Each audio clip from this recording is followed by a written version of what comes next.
Anong plantation? Ito, ang pinakamalaki dito ay ang Shell. Shell po yan. Oo. Ang kalaban niyang pinakamalaki nasa Bataan. Nasa? Bataan. Petron yun.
Nakita natin kaninang malayo dyan pala yun. Oo, no?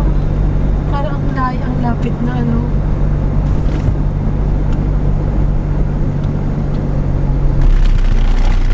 Anong plantation? Ito, ang pinakamalaki dito ay ang Shell. Shell po yan. Oo.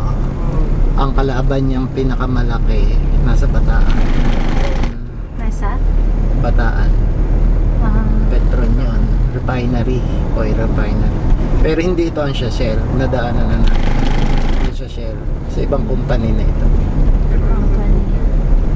Oo. Puro dito oil refinery. Sari-saring mga company. Yung mga tubong yan, minsan connected hanggang Manila.